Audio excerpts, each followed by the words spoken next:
ఇంతలోనే చిన్నారి చినుకై చెలినే చిలికెనా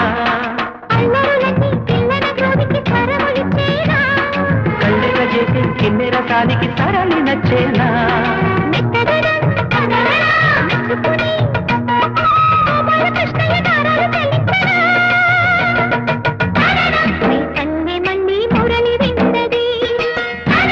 ఆ పల్లె కళ్ళే పలుకుతున్నది